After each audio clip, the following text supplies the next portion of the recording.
David, such a pleasure to have you on the podcast. Thanks, I think Nell. that I will learn a lot from this episode. I will also learn a lot. Right? Yes, we will learn together. We will learn together. But first, let's start with our intro question, if you will. So what piece of creative work changed your life and why? Oh my God, this question flummoxed me. Yeah. It made me really think about, at first I was thinking about what got me interested in the creative industries in the first place. And so that led to a sort of mental cataloguing of every book I'd ever read, every TV program I'd ever watched, every song I'd ever listened to. Yeah. In my world, I work across a lot of different creative professions, and that is reflected in my love of culture, because I love all of those things and always have, films and music, and the house was full of books and records and all sorts of things. But actually, in thinking about what piece of creativity might have changed the direction of my life, it was an anthology of cartoons by Gary Larson of the Far Side fame. You'd know Gary Larson's cartoons, the very we'll very link famous. it in the show notes. They'll make it in the show. Oh, yes. Oh, yeah. No, it was a really big thing. Great. And it was not one of the cartoons themselves in that anthology, but it was in the introductory preamble that he wrote, because he's a very witty fellow, and he was talking about what made him give up his day job and go and start working as a cartoonist.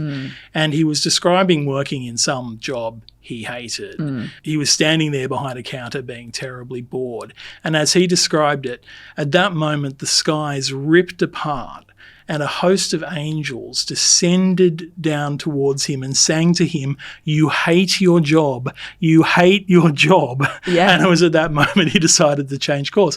Now, when I read that, I was in a similar place. Wow. I was working for a government agency, and it was quite stressful and it was quite tedious.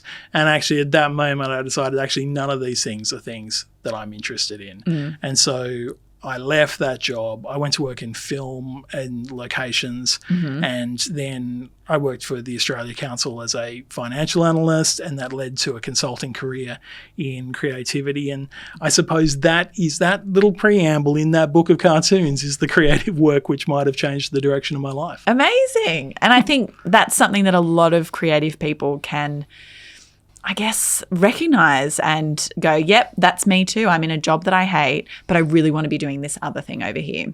I think, and I was in my mid-20s, and really there is a moment where it's possible, and you've got to, at that moment I was leaving behind, a decent salary and all the security and all of those sort of things, and with no idea that it would lead to something like what I'm doing now, but it was something which has sustained my interest for all that time. Yeah. And that's not something I could have done in my career up to that point. Absolutely not. And I would say a bit of a leap of faith, really, to know that it'll all work out. Oh, absolutely. Everything comes with risk. Like, I know we'll be talking about strategy today, and the flip side of strategy is risk. Yeah. And I've also done a lot of thinking about entrepreneurship and how people start creative businesses. And there is always a level of risk, and it's always a level of mitigated risk. There's a safety. There's a safety net of some sort, sometimes quite thin, sometimes quite precarious, and sometimes one of the legs is looking a bit wobbly on the net that's holding it up. But it's a calculated risk. And I think in terms of entrepreneurship, people who have taken that risk already can be reassured that that isn't a really necessary step. The stepping away from that comfort zone, really you can't be setting up a business or pursuing a creative enterprise of any kind can't be done without risk. There's no zero risk version of it. Yeah, because you wouldn't have growth and you wouldn't have resilience and grit and all the things that come in. Absolutely. And it's not just financial risk, it's reputational risk, it's stability, it's all sorts of things. But if you've already taken that step to move that, in lots of ways you've taken the biggest step you'll have to, because risk-taking becomes more and more acceptable as you go on. That's it. And actually when I talk you survive the risk. You know you can do it again. And you can see it in people who set up creative businesses, because it's really common that they'll set up a second or a third at some stage in their career, because they become more and more comfortable with the process and with taking creative risks. Let's talk about what you do at your company. So we work for businesses, for not-for-profits, and for government. And we're experts in the business of creativity. So this means working across creative fields like design and architecture and fashion, performing arts, visual arts, film and television, marketing, events, all sorts of creative outlets really. And we're interested in people being able to make careers and businesses out of those activities.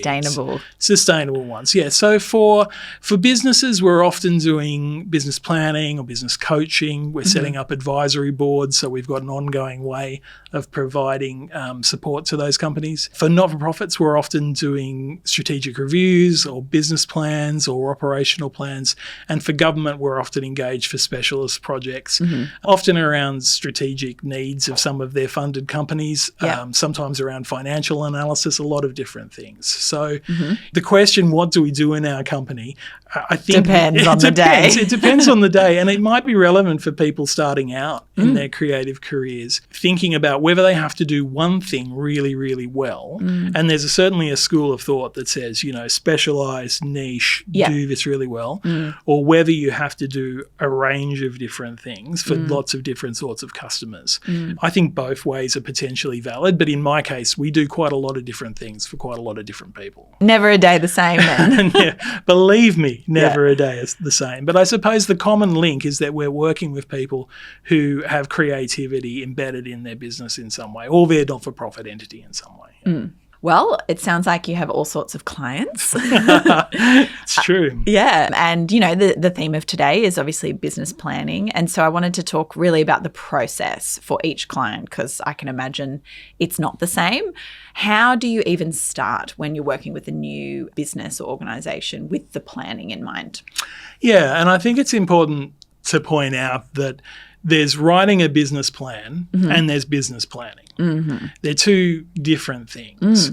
And particularly for people who are just starting out or are in a sort of startup phase or in a early stage of their career, you don't necessarily have to have a giant business plan. So if we're called in to write a business plan like that, it will be because a company has been asked to do so by their funding body. Stakeholders. Yeah, or by potential investors. Yeah. So that's when a company will probably call and say, oh my God, we need a business plan. We've never had one before. Can you come and write one for us? Great. But the starting point for that process, or the starting point for just doing some business planning is similar in the sense that we're asking questions of the people involved in the business or the creative, sort of fundamental questions like, what do you want? Like, what is the thing you're trying to achieve? And they can be quite confronting questions. Can be big questions that in the rush towards doing something, they haven't actually stopped to figure that out. Or they might have an idea, but it's like not really clear and succinct. Absolutely. And we're also testing whether that idea has got some profitability to it so that it can sustain the business. Yeah, like commercial viability. Yeah, that's right. Because it's not uncommon for creative business people to have great ideas based on things they love, but not necessarily on what anybody wants. And so we're testing that market viability. But what that process looks like is we might stage a strategic workshop. Consultants love to call things workshops. They're really they're just meetings. Get together. Yeah. They're just meetings where we talk about what we're trying to achieve and then how we're trying to achieve it. So you might have heard of Simon Sinek, who talks about the why. Find your why is his point of view. Yeah. A lot of what we do is talking about the how, because the how is really difficult. Often people know what they want to do, but they don't know which steps to take in which order to achieve it. Yeah. If we have that conversation, be it in a big meeting or a series of conversations, we're trying to get clarity on that so that we can articulate it. If it's in a plan, we can show it to other people like investors and funding bodies. Yeah. If it's just something for the business owner to guide them, it can take any form it wants. It can be a series of notes. Yeah. It can be a website. Dot points.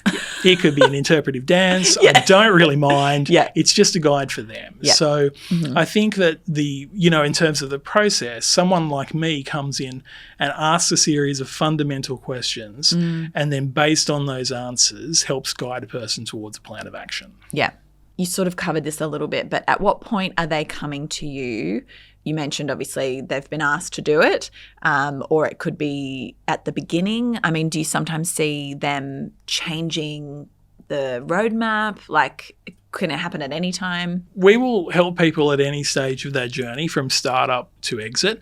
Mostly people are coming to us when they're reasonably established. Yeah. Which is kind of an unhelpful answer to this question. Interesting too, right? I kind of thought that might be the answer, and I was like, let's look into that. Yeah, so why are people coming to you midstream? They may not have ever done any business planning in the past, or as you're suggesting, they might be changing course. Yeah. Things might have changed. Circumstances might have changed. A more interesting answer to this question is people come to us when they're a bit lost. Right. They have to make a decision and it's really difficult, or they have to change course and they're not quite sure how to do it, or they've reached a certain plateau in their business. Of growth. Yeah. Okay. Yeah, or they've just reached a stage where they think, I'm not sure what is going to happen next. Okay. So often we will be coming in and helping them sort out the answer to that question. Sometimes relatively easy, sometimes a bit more painful. Yeah. But once we've got there, then we move to the how and we start to think about what things they need to do to put in place.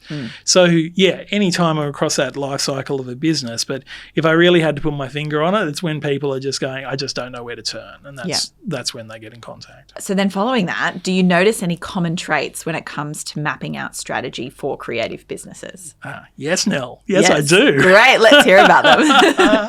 I think part of it is the old wood for the trees. Totally. There's nothing like talking to somebody with an external objective perspective, when you have to articulate why you can't see your way through the wood, there's somebody else to say, well, look, here's a path. Yeah. Here's a way of doing it. So that is part of it. There is also the thing I mentioned before about doing what you love versus doing what there's a market for. Yeah. And so when it comes to strategy for creative people in particular, we have to kind of sometimes move people towards what is a terrible term in business management. It's sometimes called an attackable market. Great. I know, it sounds like we need a new word for that. No, I love an that. Approachable market or something, so that we can say, look, this is what you do, but we can use your skills to move this. I'm thinking of a business that I know relatively well that started off wanting to make sketch comedy TV, but then quickly discovered they were being employed by marketing agencies to do creative, and worked out, actually there's we can maybe do both, but actually there's a revenue stream here. This will fund that. This will fund that.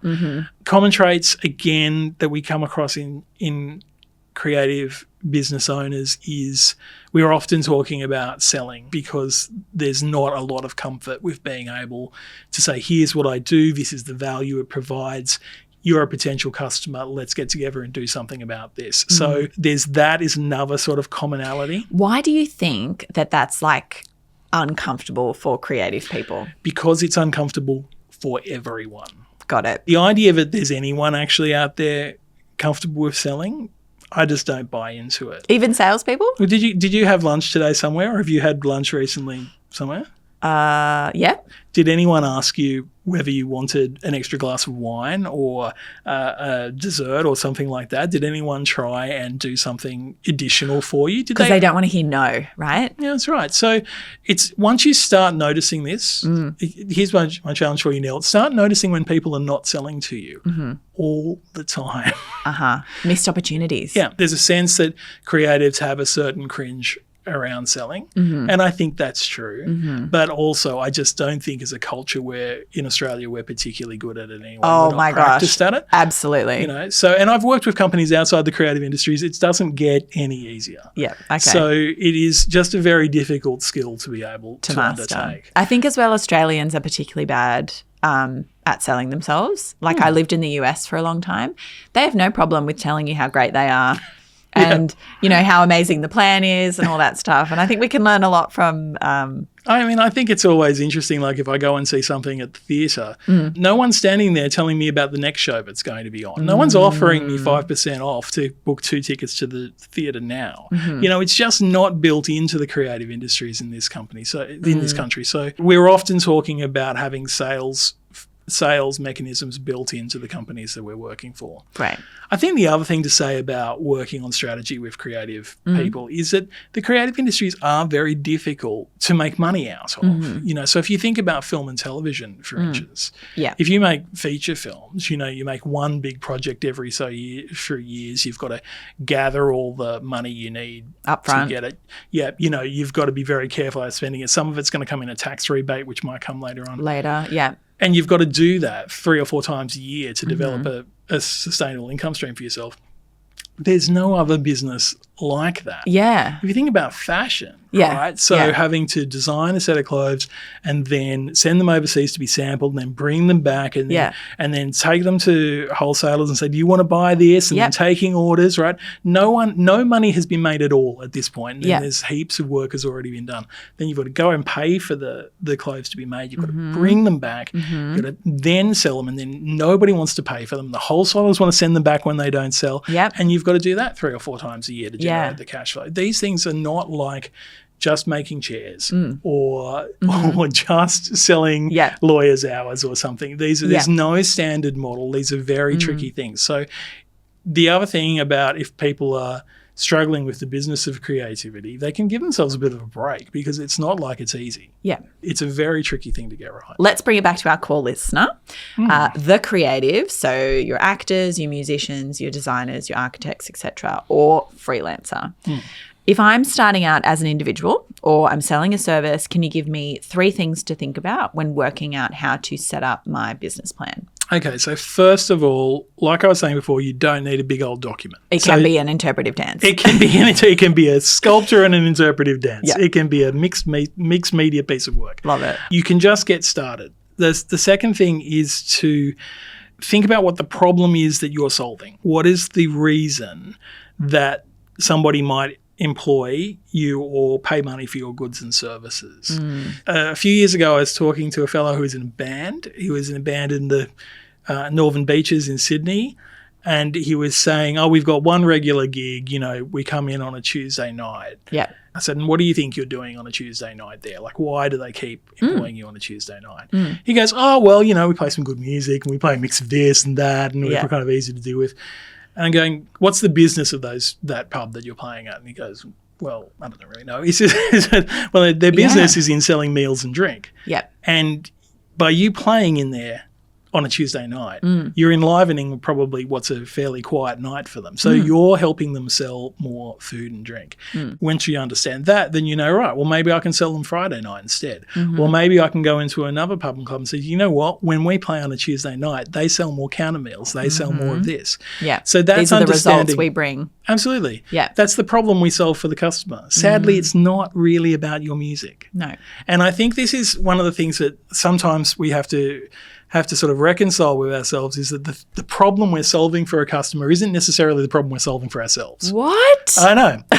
Unbelievable. Yeah. But it's difficult sometimes for people to realize, that's the reason, right? That's the value I provide. But once you understand that value, then you can build something else around it. Understand the problem that you solve and understand the business model of the thing that you do. How does it make money? So, just take the band example again. Yeah. If me and my 3 mates get $500 a gig, yeah, all right, well, that's great. That probably pays for the 3 of us and pays for petrol on the way there and pays for a few broken guitar strings and those sort of things. Yeah. But then above that, how much profit is left once I pay for the insurances or once I pay for my time in organising the next 3 gigs? And my gear and my training. All that sort of stuff. Yeah. So if you don't understand how the thing you do makes money, it's very difficult to make a sustainable business out of it. Yeah. So how do you start in business planning?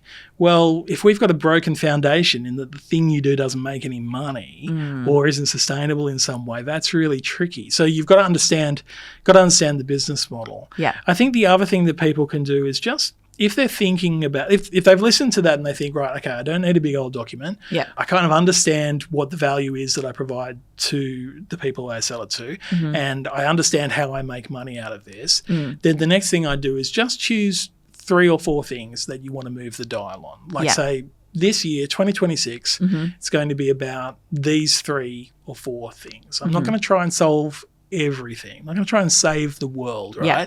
But I reckon that if I put some effort behind a little bit of extra marketing, working out if my insurances are all in place, or doing that one trip to that big event that I want to make sure I go to, just a few things that you're certain will move the dial, then that's enough. That's a business plan. Yeah. That's a business plan in essence. Great. So that's the way you start, I think. And then, I always like things like SMART goals and like timelines and things. So with a business plan, is that something you would usually recommend for your clients? So what I would do is, if I was talking to an individual creative about just doing that back of the envelope kind of plan, I'd absolutely make it time bound. I'd say, within the next 6 to 12 months, what do you want to do? Yeah. It's very difficult to see beyond 6 to 12 months. Like, think about the world we live in and how quickly it changes. Yeah.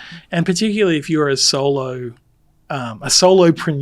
as they say. Yeah, love it. Then you don't have a lot of resources. You can't really see. And again, you've got to choose where you spend your time and energy. Yeah. So making it time bound is really important. If we're working with a bigger business, then we'll plan things out on a 4 or 5 year timeline. And then we'll get down to, okay, well, who exactly is going to do these particular things? How much money will it cost to do these particular things? What's our return on that? Great. So, it sort of goes up in complexity like the bigger the institution is. But for our core kind of creatives starting out, I would say mainly just make sure they're time bound. Yeah. And if you need a bit of capital in order to do those things, then think about where that capital comes from. Yeah, and how much. Capital is another great consultant word. Yeah. That means money. Money. How much money do we need at the beginning? I think the other thing to say is that it's very useful to have a little bit of money when you're starting one of these things out. That's something we don't talk about enough. But if you're starting out with absolutely zero, it is a slog. It'll cost you in a different kind of currency, whether it be time or, sacrifice elsewhere. Yeah, it'll just be slow. Yeah. It'll be really slow. Yeah. I know plenty of businesses which have been started with, say $5,000 on someone's credit card. Yeah. Not on a credit card. Find some $5. Yeah. Save some money. 18% is no good. Yeah. But, the difference that small amount of money makes means that you can, pay for some accounting advice, or pay for some materials, or pay for a vehicle or something. Or someone to build your website. Yeah, or someone to whatever. be great example. Yeah. So I think it's useful to think about, if you're thinking about starting a business, you're thinking about making that leap, just think about how much cash you can spend before you start to generate money from your own activities. Yeah, that's good. And do you use the term runway when you're talking about that? Yes, runway. Yeah. I think it's used particularly in sort of startup world and the tech industry to describe how quickly you're going to burn through other people's money. Yeah. Okay. I think solopreneurs are kind of different in that we're not talking about the same sort of investment. We're not talking about that same scale. Yeah. But essentially the metaphor of the runway is still the same. You know, I've got about this much money to gather up the things I need to be able to generate more money. Yeah. So how long will that last me? It lasts about 6, 12, 18 months, that sort of thing. Yeah. Yeah, that runway term, I often smile at it. There's been plenty of people who have run out of runway, as they say. Yes, myself included. Like, because, you go to art school and then you graduate and then it's like, how long till I start earning money? How long is a piece of string? Yeah. My advice is obviously to make sure you have income to sustain you no matter what. Absolutely. The hybrid career is a real thing for creatives, and lots of people that I work with get money from lots of different sources. Yeah. It's really common for individual creatives to have teaching gigs, to have hospitality gigs. Yep. In fact, that's what hurt so much during COVID, because those two, all of those income streams were impacted during COVID, not just the creative ones. But pandemics aside, it's not a bad model. Yeah. And it depends on your own sort of appetite for each of those things. But plenty of creative businesses move in that direction as well too. So certainly I know of one long-lasting film and television business that does documentaries with one side of their business and does sort of adventure TV stuff, branded content on the other side. So that hybrid thing, if you start that as an individual, there's no reason you can't build a whole business around that. So on the other hand, what are some things to watch out for? Common mistakes that people make when it comes to planning? What trips people up? The two that came immediately to mind is the costs are almost always more than you expect they're going to be. So say that again. The bad news is the costs are higher than you think. Yeah. So you have to have a few contingency plans in place. The second is about making sure that there's that product market fit that I've been talking about. So it used to be T-shirts. Everyone had a T-shirt brand for a long time. You know how many T-shirts there are in the world? Yeah. It's very difficult. It's competitive. It's very difficult to make dough out of that. Yeah. So be sure you know that you're doing something that people want to buy versus what you love. And I think the other problem is in execution. You know, the other problem is sticking to the path in lots of ways, saying, look, I know I've got to set up my website. I know I've got to actually go and tell some people that I'm available to do work. I know I've got to stop working for those unprofitable clients. You know, I know I've got to do these things. But often sticking to that pathway is very difficult. Yeah. So, you know, three things there. I think the one about perseverance is also to do with the how. Is it just that I'm not really sure of which steps I'm taking in which order. Yeah. So I think that they're common ways that people kind of get themselves in a bit of a mess. Also, pay your BAS. Pay your BAS, pay your superannuation. Yes. Don't spend that money. That's a good one. That's a good tip. I was just going to say, I guess that's what's scary as well about a creative journey is that you just don't know what steps are going to work. So you kind of have to sometimes try a few different things, going back to the market sort of. That's true. I'd have to say there's a lot more publicly available information now about how to make it work than there was, say, 20, 25 years ago. Even 5 years ago, I reckon. Yeah, that's right. So the answers are out there. Sometimes they're not out there in very interesting places. Like sometimes they're on the tax office website. Yeah. Sometimes they're in the fairly boring material produced by state governments from their business support services, you know. Yeah.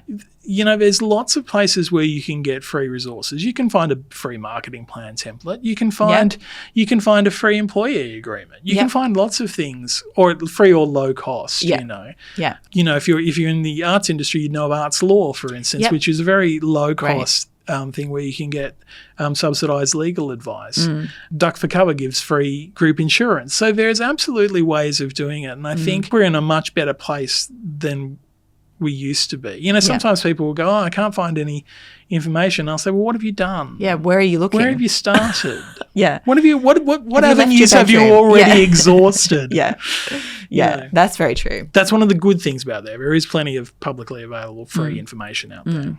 Can I say one other thing I just thought of? You know, we were talking about the BAS and the superannuation. Yeah, get an accountant. A friend of mine started in a sort of consulting gig. She was leaving a job. She was starting doing some work. So got advice about setting up an ABN and doing all these bits and pieces.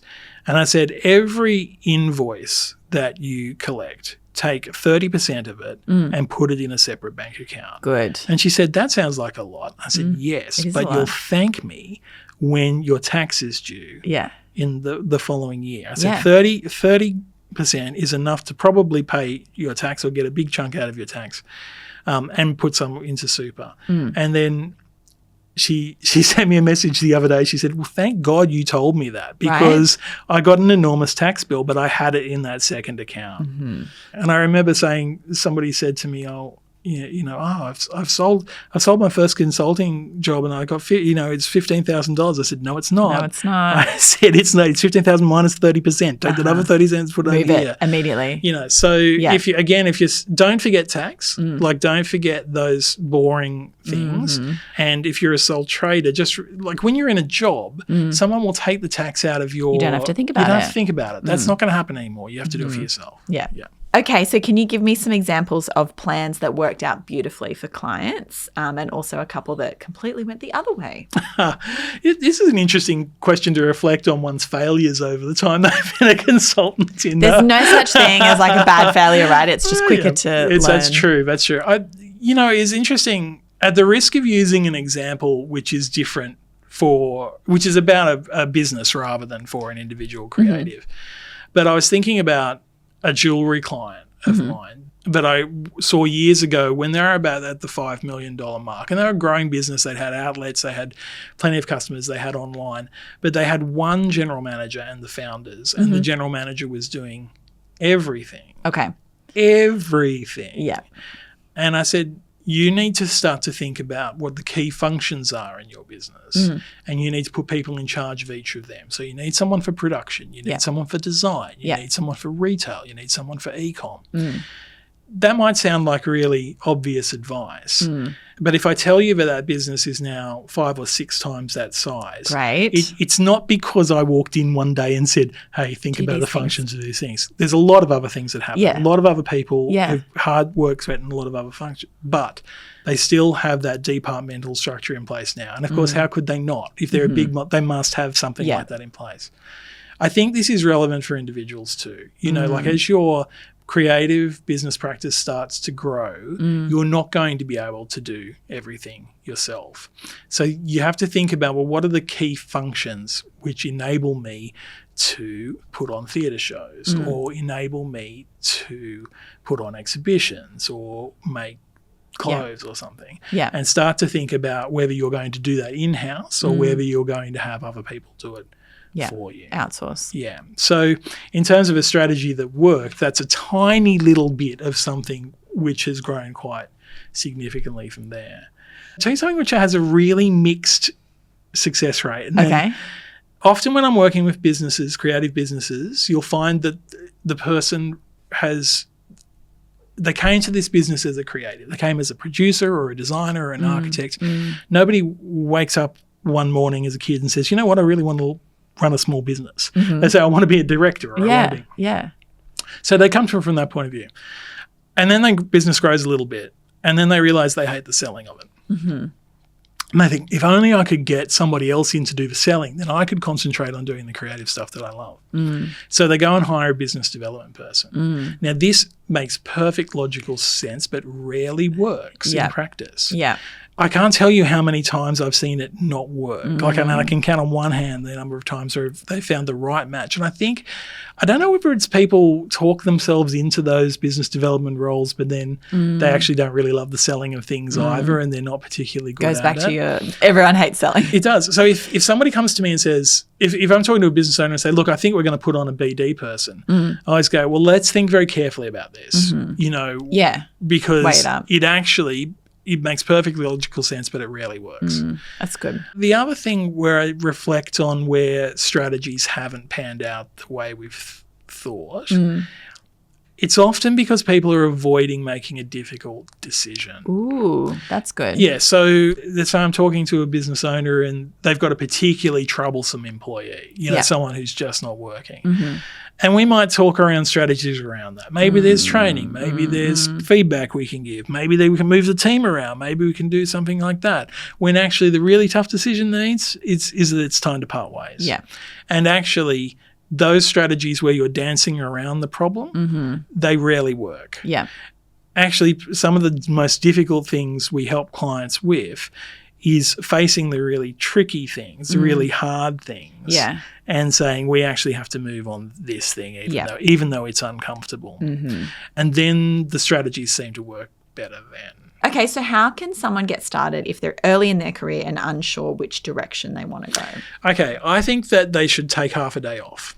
Great. I think go somewhere else from your ordinary workplace or your ordinary creative place. Spend some time thinking about what it is you really, really want, the aims you want. And to use your term before, make them smart, make them specific and timely. Say, I'd like to earn $25,000 from my creative career in the next 12 months, or I'd like to do 10 jobs of this particular type in the next 12 months. Write it down onto a piece of paper and get yourself a buddy. Yeah. So this can be a friend, but it's got to be a particular sort of friend. Yeah. It's the friend who's going to keep you accountable. And so they says, you know, so this is free too, by the way. Yeah.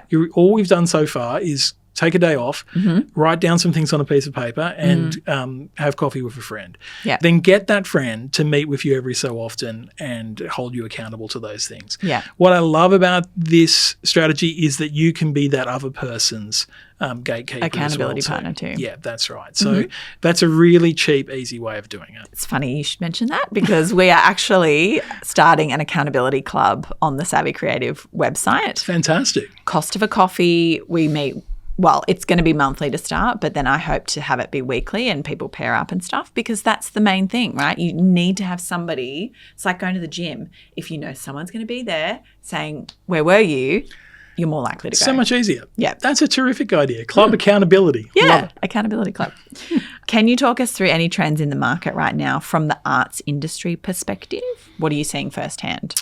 So people are not consuming arts in the same way ever since COVID. They're consuming less of it. They're more risk averse. This is playing havoc with revenue models. Yeah. And so there is a race towards safety. So you'll see a lot more safer programming. You'll see a lot less risks being taken. You can already see it in things which get programmed now. Sequels, IP that's originally a book or whatever. Yeah. Yeah. My prediction is the genie is not going back in the bottle. Yeah. We already had a fragmented industry in terms of lots of different arts and entertainment options that people we can go to. We know people are just not going out in the same way. They're not buying the same things. They're buying much later, particularly in music. It's very tricky to sell tickets to anything. But people will spend money on things if they know it's a trusted brand, if they know if it's a big name. So it's just very difficult to sell anything which is a little bit risky at the moment. So I don't see much way out of this. Expect smaller budgets on things. Cool. Theatre, film, television, all of that. So, wrap-up question for you. What do you do if you've hit a creative block in your work? Or what has been the biggest challenge for you in your business? If you need to break a creative block, stop and do something else. Yeah.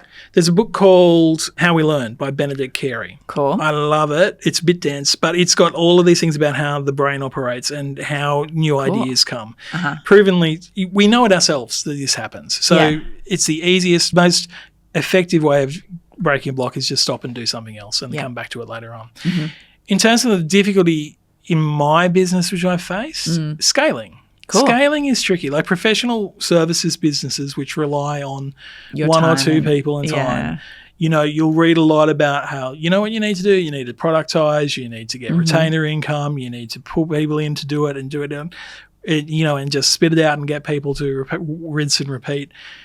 Creative industries businesses are bespoke and they need bespoke solutions, and that's what we do and that's what we provide, and that's why it's so difficult to scale.